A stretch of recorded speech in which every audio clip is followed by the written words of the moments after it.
Hi good morning ಎಲ್ರಿಗೂ ಹೇಗಿದ್ದೀರಾ? ತಾಜೀಸ್ kitchen YouTube ಚಾನೆಲ್ಗೆ ತಮಗೆಲ್ರಿಗೂ ಸ್ವಾಗತ. ಇವತ್ತಿನ ವಿಡಿಯೋದಲ್ಲಿ ಫುಲ್ ಡೇ ರೂಟೀನ್ ತೋರಿಸ್ತಾ ಇದ್ದೇನೆ, ಮಾರ್ನಿಂಗಿಂದ ಈವ್ನಿಂಗ್ ತನಕ. ಹಾಗೆ ಒಂದೊಳ್ಳೆ ಜ್ಯೂಸ್ ರೆಸಿಪಿಯನ್ನು ಕೂಡ ಇದರಲ್ಲಿ ಇನ್ಕ್ಲೂಡ್ ಮಾಡಿದ್ದೇನೆ. ವಿಡಿಯೋನ ಪೂರ್ತಿಯಾಗಿ ನೋಡಿ, ಎಲ್ಲೂ ಸ್ಕಿಪ್ ಮಾಡದೆ. ಹಾಗೆ ನಾನು ನೈಟ್ ಕಿಚನ್ ಕ್ಲೀನ್ ಮಾಡಿಕೊಂಡೇ ಮಲಗ್ತೇನೆ, ಯಾಕಂದರೆ ಮಾರ್ನಿಂಗ್ ನಮಗೆ ಕಿಚನ್ಗೆ ಬರಬೇಕಾದ್ರೆ ಒಳ್ಳೆ ಮೂಡ್ ಇರ್ತದೆ. ಹಾಗೆ ಕುಕ್ಕಿಂಗ್ ಕೆಲಸ ಕೂಡ ಹಾಗೆ ಮಾಡುವಾಗ ತುಂಬ ಇಂಟ್ರೆಸ್ಟಲ್ಲಿ ಮಾಡಲಿಕ್ಕೆ ಆಗ್ತದೆ. ಹಾಗೆ ಈ ಒಂದು ಆಯಿಲ್ ಇದೆ ನೋಡಿ, ಇದು ನಾನೇ ಮಾಡಿರುವಂಥ ಆಯಿಲ್. ಇದಕ್ಕೆ 16 ಬಗೆಯ ಇಂಗ್ರೀಡಿಯೆಂಟ್ಸನ್ನು ಹಾಕಿ ಮಾಡಿರುವಂಥದ್ದು.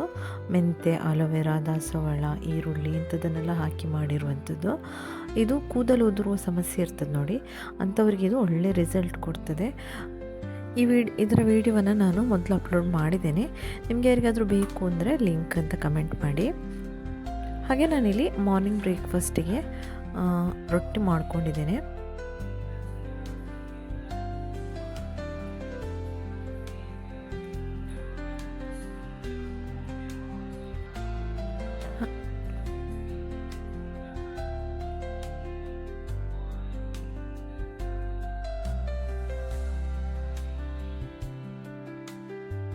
ಹಾಗೆ ನಾನು ಹೇಳಿದಲ್ವ, ಇದರಲ್ಲೊಂದು ಜ್ಯೂಸ್ ರೆಸಿಪಿಯನ್ನು ಕೂಡ ಇನ್ಕ್ಲೂಡ್ ಮಾಡಿದ್ದೇನೆ ಅಂತ ಹೇಳಿ. ಇದು ನೋಡಿ, ಬಿಲಿಂಬಿ ಅಂತ ಹೇಳ್ತಾರಲ್ವ, ಇದರ ಜ್ಯೂಸ್ ತುಂಬ ಚೆನ್ನಾಗಾಗ್ತದೆ. ನಾವು ಲೆಮನ್ ಜ್ಯೂಸ್ ಕುಡಿತೀವಿ ನೋಡಿ, ಅದೇ ಥರ ಆಗ್ತದೆ. ಅದರಲ್ಲೂ ಸ್ವಲ್ಪ ಡಿಫ್ರೆಂಟ್ ಟೇಸ್ಟ್ ಇರ್ತದೆ. ಹಾಗೆ ನಾನು ಇದನ್ನು ಚೆನ್ನಾಗಿ ವಾಶ್ ಮಾಡ್ಕೊಳ್ತಾ ಇದ್ದೇನೆ. ಜ್ಯೂಸಿಗೆ ಸ್ವಲ್ಪ ಹಾಕಿದರೆ ಸಾಕಾಗ್ತದೆ. ನಾನಿಲ್ಲಿ ಒಂದು 5 ಆಗುವಷ್ಟು ಹಾಕ್ಕೊಂಡಿದ್ದೇನೆ ಅಷ್ಟೇ.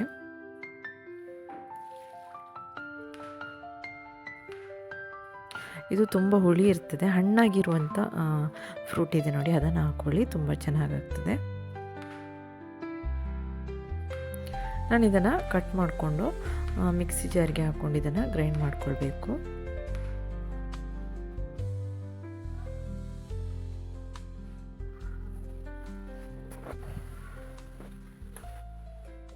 ಹಾಗೆ ನಾನಿಲ್ಲಿ 1 ಟೇಬಲ್ ಸ್ಪೂನ್ ಆಗುವಷ್ಟು ಗಸಗಸೆಯನ್ನು ನೀರಲ್ಲಿ ನೆನೆಸಿಟ್ಕೊಳ್ತಾ ಇದ್ದೇನೆ. ಹಾಗೆ ಆಮೇಲೆ ಇದಕ್ಕೆ ಜಿಂಜರ್ ಮತ್ತು ಏಲಕ್ಕಿಯನ್ನು ಹಾಕ್ಕೊಳ್ತಾ ಇದ್ದೇನೆ. ಆಮೇಲೆ ಶುಗರ್ ಹಾಕ್ಕೊಳ್ಳಿ. ಆಮೇಲೆ ಸ್ವಲ್ಪ ಉಪ್ಪನ್ನು ಹಾಕ್ಕೊಳ್ಳಿ. ಉಪ್ಪು ಜಾಸ್ತಿ ಬೇಡ, ಸ್ವಲ್ಪ ಹಾಕಿದರೆ ಸಾಕು.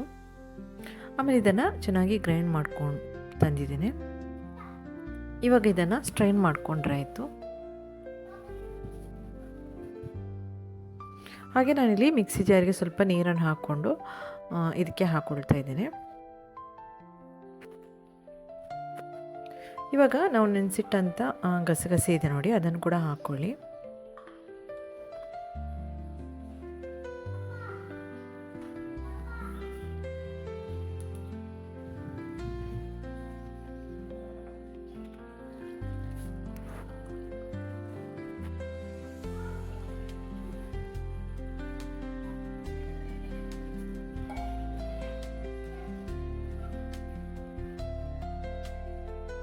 ಇವಾಗ ನಿಮ್ಮ ಹತ್ರ ಐಸ್ ಕ್ಯೂಬ್ ಇದೆ ಅಂತಾದರೆ ಅದನ್ನು ಕೂಡ ಹಾಕ್ಕೊಳ್ಳಿ.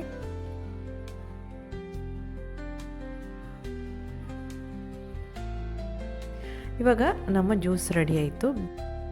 ನೋಡಿದ್ರಲ್ಲ ಸ್ನೇಹಿತರೆ, ಬಿಲಿಂಬಿ ಜ್ಯೂಸ್ ಯಾವ ಥರ ಮಾಡೋದು ಅಂತ ಹೇಳಿ. ಇವತ್ತಿನ ಈ ಒಂದು ವಿಡಿಯೋ ಇಷ್ಟ ಆಯಿತು ಅಂದರೆ ಲೈಕ್ ಮಾಡಿ, ಹಾಗೆ ಫ್ಯಾಮಿಲಿ ಫ್ರೆಂಡ್ಸಿಗೆಲ್ಲ ವಿಡಿಯೋನ ಶೇರ್ ಮಾಡಿ. ಹಾಗೆ ನಮ್ಮ ಚಾನಲ್ಗೆ ಹೊಸಬರಾಗಿದ್ದಲ್ಲಿ ನಮ್ಮ ಚಾನಲನ್ನು ಸಬ್ಸ್ಕ್ರೈಬ್ ಮಾಡಿ ಸಪೋರ್ಟ್ ಮಾಡಿ. ಹಾಗೆ ನಾನಿಲ್ಲಿ ಮಧ್ಯಾಹ್ನದ ಊಟಕ್ಕೆ ಅಂತ ಹೇಳಿ ರೈಸನ್ನು ಬೇಯಲಿಕ್ಕೆ ಇಡ್ತಾ ಇದ್ದೇನೆ. ನಾನು ಜಾಸ್ತಿಯಾಗಿ ಕುಕ್ಕರಲ್ಲೇ ಬೇಯಿಸ್ಕೊಳ್ತೇನೆ.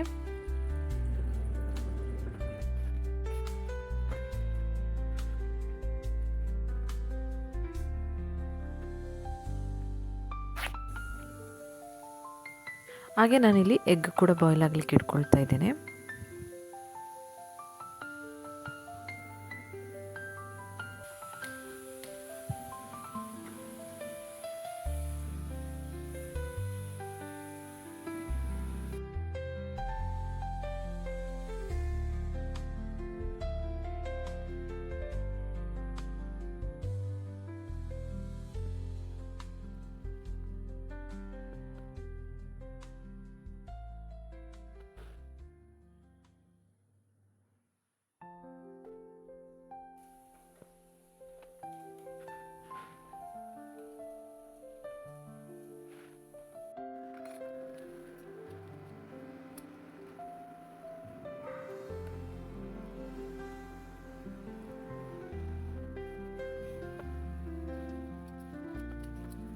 ನಾನಿಲ್ಲಿ ಈ ಒಂದು ಟೈಮಲ್ಲಿ ಎಲೆಯನ್ನೆಲ್ಲ ಕಟ್ ಮಾಡ್ಕೊಳ್ತಾ ಇದ್ದೇನೆ.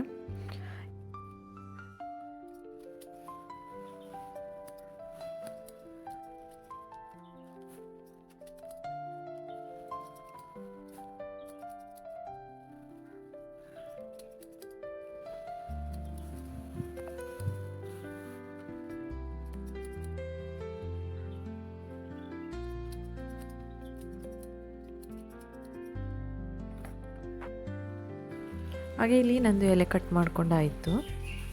ಇವಾಗ ನಮ್ಮ ರೈಸ್ ಕೂಡ ಬೆಂದಿದೆ.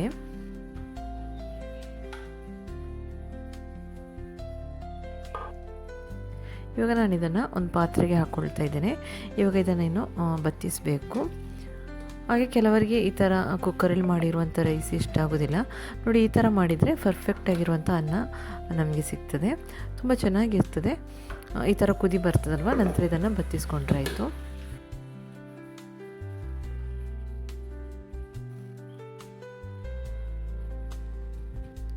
ಇವಾಗ ನಾನಿಲ್ಲಿ ಆಮ್ಲೆಟ್ ಮಾಡ್ಕೊಳ್ತಾ ಇದ್ದೇನೆ. ನಾನಿಲ್ಲಿ ಬಾಯ್ಲ್ ಮಾಡಿರುವಂಥ ಎಗ್ ಇದೆ ನೋಡಿ, ಅದನ್ನು ಹಾಕ್ಕೊಂಡಿದ್ದೇನೆ ಫಸ್ಟಿಗೆ. ನಂತರ ಇನ್ನೊಂದು ಎರಡು ಎಗ್ ಬೇಕು ಈ ಥರ ಆಮ್ಲೆಟ್ ಮಾಡಲಿಕ್ಕೆ. ಇನ್ನೊಂದು ಎಗ್ಗನ್ನು ಈ ಥರ ಉಪ್ಪಾಕಿ, ಸ್ವಲ್ಪ ಉಪ್ಪು ಹಾಕ್ಕೊಂಡು ಕಲಸಿ ಇದಕ್ಕೆ ಹಾಕ್ಕೊಳ್ತಾ ಇದ್ದೇನೆ. ನಂತರ ಈರುಳ್ಳಿ, ಕಾಯಿ ಮೆಣಸು, ಕೊತ್ತಂಬರಿ ಸೊಪ್ಪೆಲ್ಲ ಹಾಕ್ಕೊಂಡು ಎರಡು ಸೈಡ್ ಕೂಡ ಫ್ರೈ ಮಾಡಿಕೊಂಡ್ರೆ ಆಯಿತು.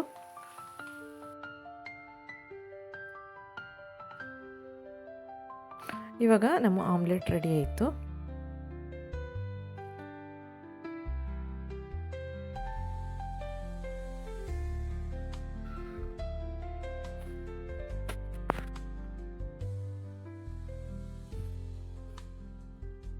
ಹಾಗೆ ನಾನಿಲ್ಲಿ ಪಾಲಕ್ ಪೊಟ್ಯಾಟೊ ಹಾಕಿ ಸಾಂಬಾರು ಮಾಡ್ಕೊಂಡಿದ್ದೇನೆ.